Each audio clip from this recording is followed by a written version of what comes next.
The Ashes is the ultimate prize in English cricket. No, is it the Ashes? Yes, England have won the Ashes. Up comes Botham now. He bowls to Alderman. I bowled him and England have won. Bowls to Stokes, who hammers it for 4! And stands there with the bat raised. That is the most extraordinary innings ever be played by an Englishman. England have only won once in Australia in the last 34 years. 8 series, 1 victory. And we're underway, finally. Armisen from the far end bowls the first ball of the series. Oh my word, it's gone straight to second slip. What a horrible start. From the last 10 tests England have played there, they've lost 9, drawn 1, won none. It's all over. Australia have won a crushing victory by an innings and 123 runs. They saved the biggest steamroller for last here. This will be my 9th Ashes tour for the BBC, but I've never really found out just what goes on behind the scenes to prepare a team for the ultimate test, and how much planning and preparation it takes. So, over the last year, I've been speaking to the people who are in charge of England's attempts to win down under, those who'll play a big part on the pitch. You need to make sure that work goes in a couple of years ahead of being out in Australia. It's loud and it's a high percentage of Australians there, and they let you know that they don't like you. To come up against this baggy green thing that they keep talking about, we'll be having our baggy blues on. I'd love to stick one up them. And off the pitch. We're in constant dialogue with Cricket Australia around details such as what nets we've got, middle wicket capabilities, access to net bowlers at a certain period. One of them laughed because they saw me doing it and they said, why are we removing the Frosties? I was like, we're not eating Frosties before a game. But you're just trying to make sure that when we get off the plane in Australia that the lads are kind of leaner, faster and more aerobically fit than ever before. This is Project Ashes.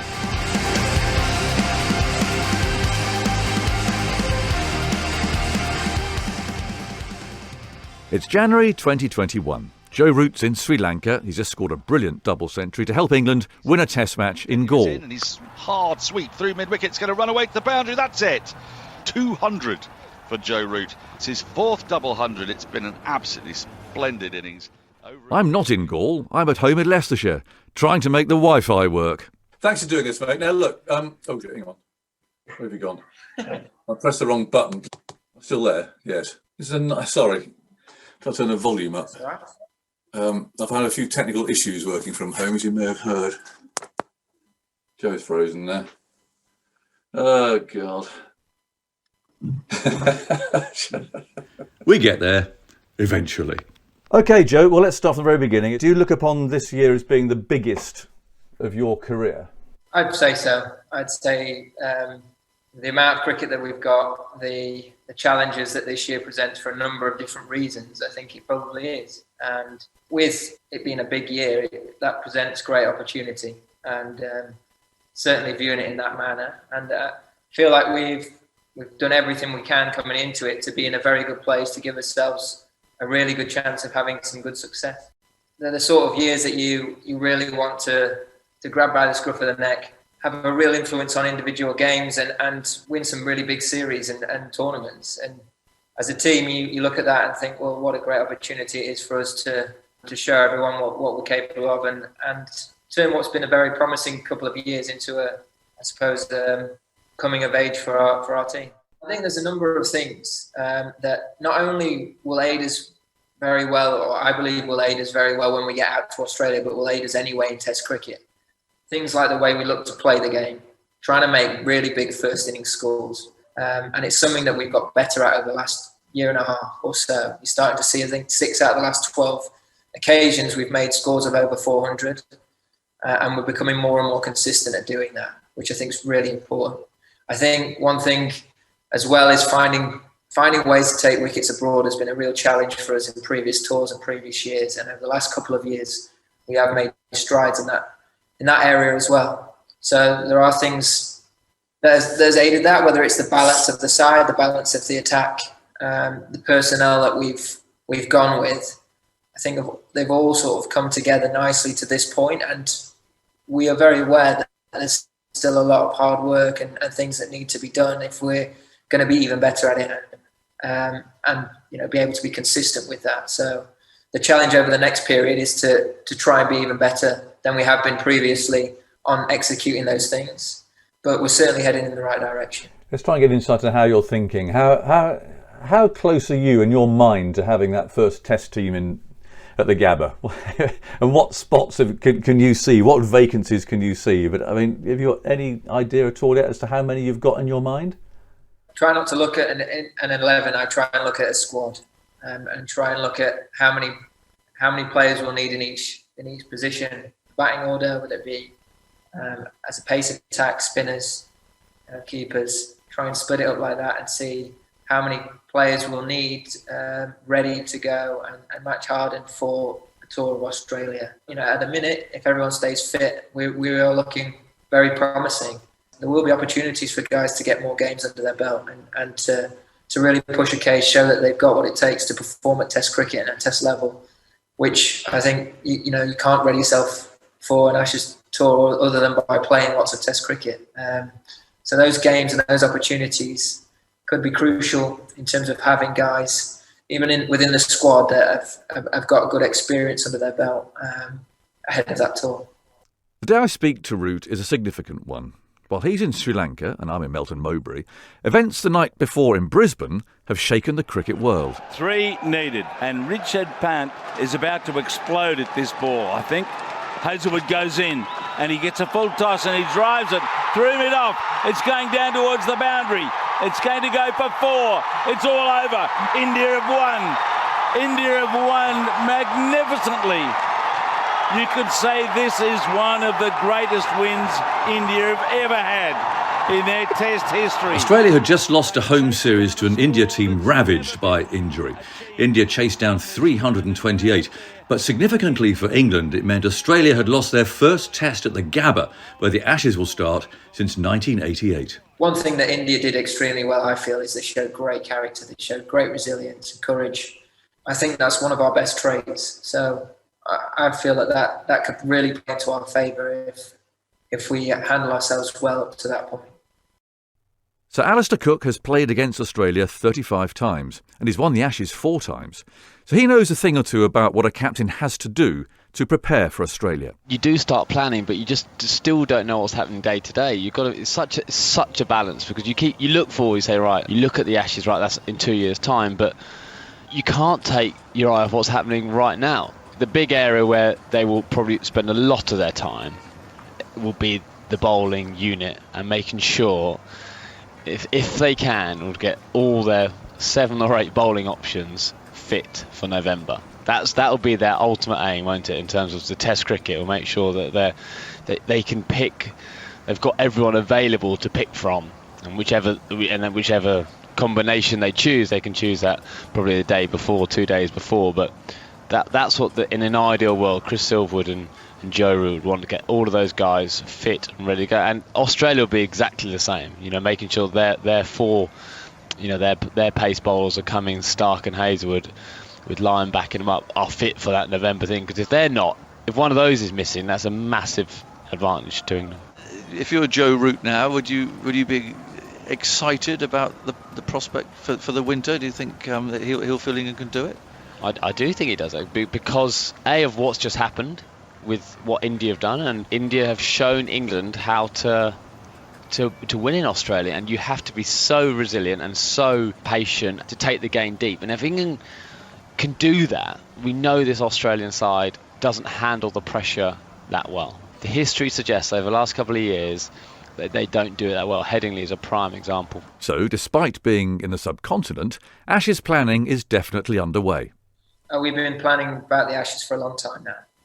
I think you need to. I think you really do need to look far ahead, and you need to make sure that work goes in a couple of years ahead of being out in Australia. And we've, since the last Ashes, been looking very closely at what we need to do to build a team that's going to win in those conditions. Of course, that's all happening quietly in the background and happening behind the scenes and away from the limelight. That will serve us very well when those games come round. So, those things that are happening quietly behind the scenes, there's one man in charge of most of them. You might not have heard of Bobat. He's a former PE teacher from Leicestershire. He's younger than Jimmy Anderson, but he has one of the most important jobs in English cricket. He works for the head coach, Chris Silverwood. Chris and I started at pretty much the same time, actually. So we've been able to forge our roles and our role clarity between us at the same time together, really. So the simplest way to describe it is Chris obviously focuses on the match and the series in front of him. And given the fact that we're always playing cricket, he's always on and he's always trying to win games of cricket. And I guess my role is to support him with the medium and the long term. Player preparation for the next series is probably that medium term. And then when I mentioned the longer term stuff, that's, I guess, my leadership oversight of our pathway. So that's the Lions program, the Young Lions or Under 19 program, but also lots of other functions that underpin some of that work. So I oversee our elite coaching team and I deploy those coaching resources to Chris and the senior team, performance analysis, talent identification, and also our national base, which is our performance centre. So quite a broad remit for the longer term stuff. So when did you start planning for this Ashes tour then? Chris and I started almost immediately as we started our roles. So we started in sort of October, November 2019, off the back of what was an amazing summer, as we all remember. But as soon as we started our roles, we knew that we were building towards this winter. We obviously had, at that stage, we thought we had a T20 World Cup last year, another one this year, but they both got bumped down the road. So we always knew we were dealing with, some real important competitive challenges. But the Ashes was obviously, front and centre for us as something that we wanted to build towards and prepare for as well as we can. And where do you start? Can you imagine, can you remember what the first thing that you did was, really? From the outset, really, we had some plans around how we would approach this and do this differently and hopefully be more successful than we have done in the past. We're under no illusions. In our last 10 tests, we're 9-0 down. So we know how tough a challenge it is. Straight away, Bobat and his team looked to get the extended squad experience of Australian conditions. Back at the start of 2020, before COVID, before bio-bubbles, quarantines and everything else, after the South Africa Test series, England took the Lions team. That's the team of test hopefuls and up-and-coming players, to play an unofficial test match at the MCG. And playing in that game were Zach Crawley, Dom Sibley, Dan Lawrence and Ollie Robinson. I remember spending time talking to each of them about their programme and saying to them, look, you're going to have done really well in South Africa and you feel like you're in an England shirt right now, but I still want you to come out on this Lions trip to Australia. And I realised that it's going to add cricket to your winter and you've got enough on and you're probably ready for a break. But the reason we want to take you out to Australia is we want you to bank some of that experience so that, Zach, when you walk out at the MCG to bat, you feel like you've done that before. And they really bought into that, to be fair to all of them. They had a really busy winter with England and South Africa, but they all understood the logic of, well, if we bank some game time in Australia, we'll get used to conditions, we'll get used to what it's like to be there. Even, what can be an intimidating arena like the MCG, spend some time training and playing there. And obviously we did pretty well on that trip. That Lions match showed Bobat who might be able to perform well in Australian conditions and therefore possibly in the Ashes. If we look at the batters, one of the things we knew was that history tells us that debuting a batter in the Ashes is a bad idea. There aren't many examples of it working particularly well. So we wanted to try and transition players into roles so that they were relatively well established and experienced by the time they got there. So take someone like Dan Lawrence as an example. If you talk about how detailed is this planning, banking some Australia experience in him and challenging him at Lions level was one of the things we wanted to do. He came through that with flying colours. The question you then say to yourself is, okay, if he's someone who might fulfil a role at the Ashes, when do you want him to debut? Because you don't want him to be at the Gabba. So you then work out over the course of that period, when do you want to give him an experience? I think also we try and be specific around when's a good debut, and that's different for everyone. But we know Dan's a strong player of spin. So debuting in the subcontinent for him was probably not a bad idea. Okay, so let's try and get him some game time there. Oh, here we go, Mr. Lawrence. Yes, indeed. The debut man, Dan Lawrence. Tricky. Ball spinning in Sri Lanka. Couple of spinners, men round the bat. Good luck. There'll be nerves. There will be nerves, exactly, on test debut. And then all of a sudden you arrive at the Ashes where he's played a few games and he's not new to him, and that's the type of planning you do. Okay, Lawrence goes back into his crease, cuts nicely off his first ball into the covers, and he's off the mark straight away. Well done. To Lawrence on 49. Lawrence clips this. There's no mid on in. It's an easy single, and Lawrence gets exactly what he was looking for. A maiden half century. He's 50 not out from 95 balls. The applause from the England team backup staff, and that's a great moment for Dan Lawrence. Yeah, well played, Dan Lawrence. He's come in there and looked completely at home, hasn't he? We did a similar analysis for fast bowlers. Now, being fresh or debuting in an Ashes seems to be less of an issue for bowlers. There are examples of us having done that in the past and it working okay. But the bigger thing for them is how do you get the right bandwidth of cricket into them? So take someone like Ollie Robinson or Craig Overton, or even what we tried to do with Ollie Stone.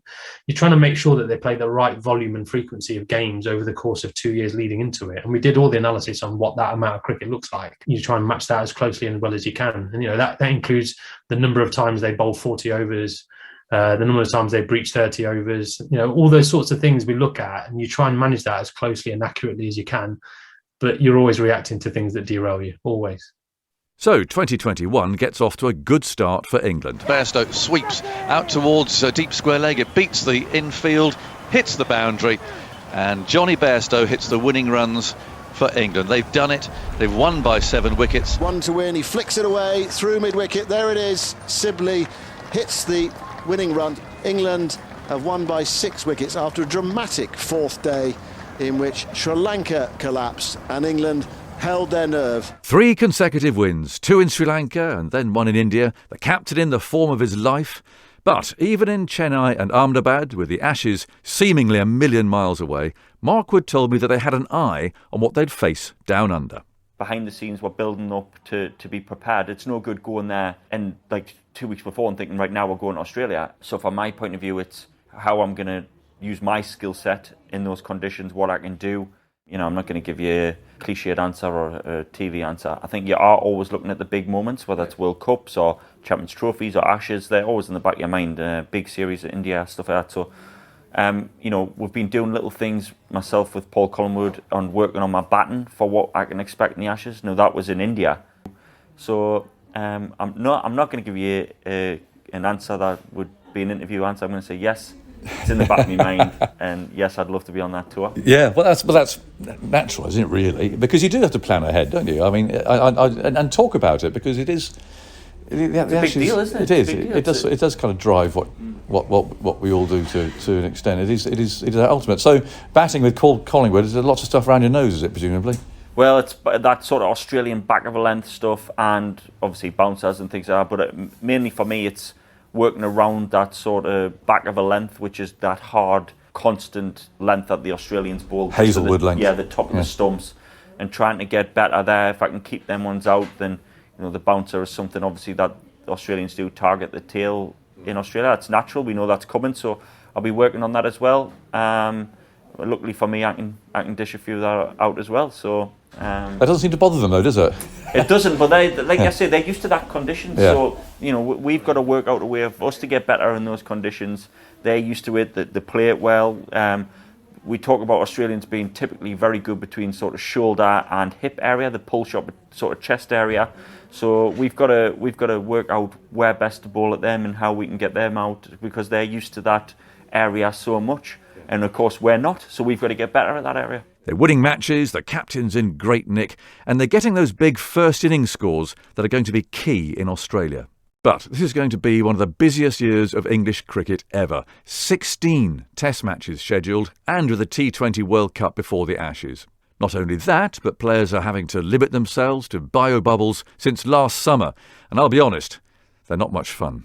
I think within it, there's going to be different challenges, as you say, mentioning bubbles and the schedule being as it is and the amount of games. We're going to have to be quite smart and shrewd with selections and resting players and making sure that the welfare of players is right at the forefront of every decision that we make. But if we balance that out well and guys throw everything into each game, then we will give ourselves the best possible chance. And everyone's bought into that. And we've just got to make sure that when we get opportunities to really drive games home, we get ruthless and we see it through. Some of it is completely out of my hands. It's really important that they get the opportunity to go and play and make sure they do everything they can to win that World Cup. It's really important that we put our strongest sides out as often as possible, especially in major tournaments. And of course, the Ashes is hugely important. It's a massive deal for me personally as captain, but so is the World Cup. England going and performing well in major tournaments. I'm desperate to see us go and win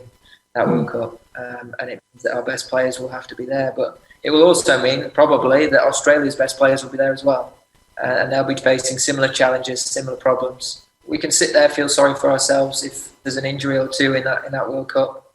But what we can do is make sure that we've got plenty of options. We've got guys that are ready, have proven themselves in Test cricket. That if If guys aren't fit or are tired, they can come in and do what is required to win games of cricket in Australia. England had a plan to look after their players. Those who play in all formats were going to be rested from various tests. Stokes, Buttler, Archer, Wood and many more sat out various parts of England's subcontinental tour. But it wasn't a popular policy, especially when England started losing. Could you imagine Josh Buttler had scored a double 100 in that first test match? Or someone scores a double 100 and then goes home? Would it be the same case? You know, when England turn up to face Australia, will there be people resting? I don't think that they had a great opportunity going to India to really sort of stamp, what they were about. Going to play the best side in the world in their own backyard. I think perhaps they should have thought to themselves, right, well, listen, let's pick a test team. Let's pick a squad to stay there for the duration of the test sides. Make that clear to people. Are you on board with this? Because we're going to go there and we've got a great chance to really sort of achieve something over in India. And I think that they've just sort of let this opportunity slip a little bit through their fingers. We all know that people in bubbles and everything, but then perhaps Josh Buttler shouldn't have then gone to Sri Lanka and sort of then committed to the 4 tests in India, and so there are so many different connotations now that it's almost like just a whirlpool of players. And you're just sort of picking people out and asking too much of them just to pop in and pop out. It's not like a game of football where, there are players of similar standards. The Josh Butlers of this world and these kind of people are the world-class players. So, as you say, if they go into a test match against New Zealand without the Ben Stokes, without the Josh Buttler, without these kind of guys, it's almost saying, well, we're not playing our best side. It's a bit like the FA Cup. Oh, we're not taking this seriously. And you've got to take representing your country at Test match cricket as the pinnacle. You can't bob in and bob out of it. It's just a feeling of sort of oh, crikey, England were 1-0 up. They were on this pathway. They'd won 6 tests out of 6. They'd gone to India, smashed India in the first test match. And then it sort of very, very quickly all fell apart in the second test match. England lost the series 3-1 and their head coach Chris Silverwood was defensive of the policy when I caught up with him at the end of the series. You look at the amount of cricket that we've played and the amount of cricket we've got in front of us, we've got to be proactive in looking after our players and making sure that we keep them as fresh as possible so we can keep them going as long as possible as well. We talk about working his way to the Ashes. I want the squad to arrive there in fit form, both physically and mentally, to be honest. So again, that's going to be a tough tour, we know that. And it's one that obviously we're prioritising. So I want to make sure that everybody arrives at that point in as good a place as possible. So we have to look after our players. Can we just distinguish the difference between rotation and bubble fatigue and rest? There is clearly a difference between those two things. There is, but they're clearly linked as well. We do need to keep them fresh and firing because the test matches do come thick and fast in difficult conditions, especially here. But equally, to keep the players mentally fresh is very important as well, because you want them, when they're out on the park, you want them to be concentrating on the cricket in front of them. You want them to be happy, you want them to be settled. And sometimes that means seeing your family. And it's difficult, and the families want to see, the dads, the husbands, or whoever it is as well, So I think that we've done it to the best of our ability. I think it's worked. It's certainly something we'll reflect on as well, obviously, after this tour, to make sure that we are getting things right. Is there anything we can learn from it? And obviously try and do things as well as possible moving forward as well. The going home seems to be therefore more family driven, is that right, than bubble life? Because I'd imagine that life in the Indian hotels on this trip, once you'd done your quarantine, wouldn't actually have been that much different. And I'm guessing, because I'm not there, you'd have to tell me, but wouldn't actually, I don't think, have been that much different to a normal tour of that part of the world, would it? You don't go wandering down the high street to find a restaurant to eat in the evenings in Ahmedabad. It is very hotel driven. So it was more an opportunity for family life rather than bubble fatigue, if you like. In my eyes, one is hand in hand with the other. But one thing that we haven't got here is a choice to be able to go out.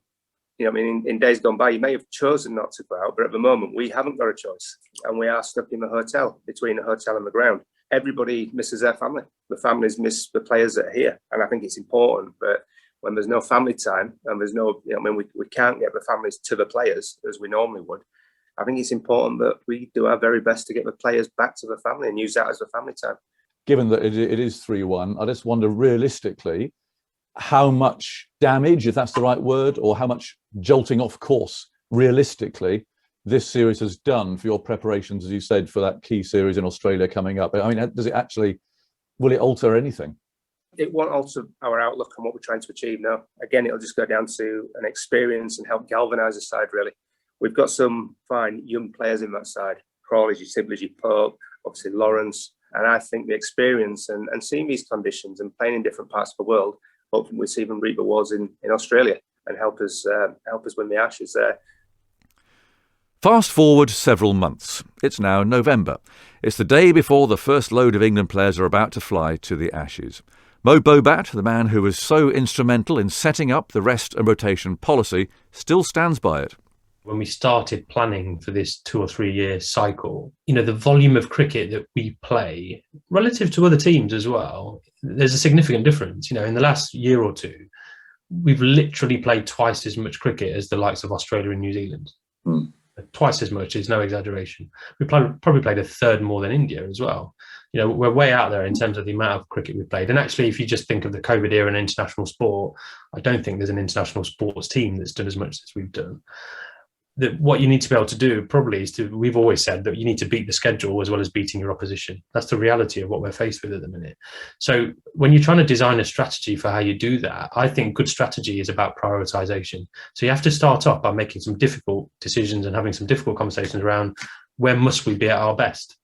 It's a bit like British cycling saying they're going to prioritise the Olympics and not spending too much energy on the World Championships. They do that and they turn up at the Olympics and they deliver. And, for us going into this year, we've got 2 Olympic Games. One was the World Cup and one was the Ashes, is the reality of it. So you have to make some difficult decisions. Now, I must stress that doesn't mean we don't want to win in these other games and these series. And it doesn't mean that we want to devalue any of that. Far from it. Some of the accusations that got levelled at us as we were devaluing Test cricket because of resting and rotating, we're doing the total opposite. We're trying to make sure that when we want to win our Test matches, we're thriving and we're ready to go. And we realise that's challenging. But just even recently, hearing some of the Indian players' response to their World Cup experience at the minute, it was only the other day I heard Jasprit Bumrah talk about the fact that needing a break, needing to spend time with your family, being on the road for 6 months, fatigue and bubble fatigue. Now, when I heard a lot of that, clearly you feel and empathise for him as a cricketer who's going through that and some of the team. But I thought to myself, it made me feel glad and grateful that we made some of those difficult decisions around someone like Joss, who's currently thriving at the World Cup. And Shamira's on his way to the last ball of the innings, and he goes and bowls to Butler. That must have gone, surely. Over deep square leg, 4-6, and for Butler's 100 from 67 balls, a brilliant innings. He spent good time with his family. We made some tough calls around some of the cricket that he plays. Well, maybe that's the return on investment that we're getting. And so what do I think of the policy, Aggers? I think it's exactly the right thing that we had to do if we wanted to give ourselves the best chance of achieving our competitive aims, which was the World Cup and the Ashes. It doesn't guarantee success, but I think we can at least look at it and go, it gives us the best chance of making sure that our playing assets are fresh and ready to go. Do you get input from the players? I mean, is that a way of getting the players involved in it? To try and explain to the fast bowlers, listen, lad, this is actually, you may not think so, and this may be your 63rd cap or something that you're actually going to miss out, but in the end, it's the right thing. Absolutely that, and that is a really important point, I guess, that we periodically sit down and do performance kind of reviews or appraisals with the players, and typically they'd involve myself, Ash, Chris, and in the past Ed Smith, who would have been obviously national selector at the time. And that's exactly the conversation that we have, Aggers. And we put the schedule in front of someone like Joss and say, look, Joss, you're gonna have to see your family at some stage. What does that look like? Same question for whether that's Jimmy Anderson or Stuart Broad. Like, they're the types of questions we need to ask them and get their input in. And in most cases, we arrive at a similar conclusion and what that program might look like. So yeah, totally, they must have a say in that, and they must be able to contribute to that decision making. Definitely. Was it a difficult thing to sell to the public as well? I mean, there are times I've been critical at times where people have paid 120 quid to go and see a one-day game, and they've been looking forward to it for ages with their mate, and 2 or 3 of the main players aren't there, and they feel okay. But I mean, a lot of people take it the other way. They say, we'll see some new players and so on. But I'm thinking, in terms of how it was explained. I mean, there was that bit of a mix-up with Moeen, for instance, wasn't there, when he went back? I mean, was it?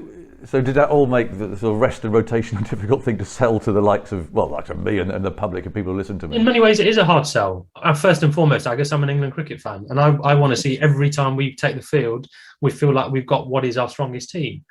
But you come back to that phrase, well, what is your strongest team within the context of everything you're trying to achieve? That's the bit that I suppose you hope that people understand and appreciate, that your strongest team is relative to your opposition, the conditions that you're facing, form and fitness, and also what we're trying to win over the course of 6 months or a year. I don't think you can simply just look at it in that really simple way of, well, our strongest 11 today, because the schedule won't enable us to win what we need to win. It just simply won't. So, could we have explained that differently or better? Maybe. But I think ultimately there's always challenges and you don't get everything right. But I think the intent is definitely something that I would stand by. You've also got to look at in the winter, we've had periods where we've got concurrent series going on. You physically can't pick your strongest team. Now, even this winter alone, during the 5th Ashes test, we're playing white ball cricket in the West Indies. We can't we physically can't pick our strongest team or what would be deemed our strongest team by anybody, because the multi-format players will have to make some decisions about where they are. So it isn't as straightforward as that. So look, I don't think rest and rotation has stopped, and I'd prefer it to call it player management. What we're trying to do is manage our players individually and collectively so that we look after their best interests as well as looking after England cricket's best interests. We're going to get some of that right and some of that wrong, I think, Agus. You'll promise me that the Test players are going to still playing the Ashes and not playing a one-dayer in the West Indies, aren't you? I'm pretty sure I can say what we'll be prioritising at that stage. And it's easy to forget, it's not just the players that have been rested. We've had to do the same with staff. I've got a team of coaches and support staff. Well, which analyst is going on which bit of it and for how long? Which strength and conditioning coach? Which physio? Like working out and mapping out my coach program, that was exactly the same as what we had to do with the players. Yeah. And the coaches are the same. Like, I've got coaches who wish they were at the World Cup, but they're coming out to the Ashes and they can't do both. Look, I understand where Mo Bobat comes from, to juggle all of these formats and the players and try to keep them fresh, but I just never really thought rest and rotation would work.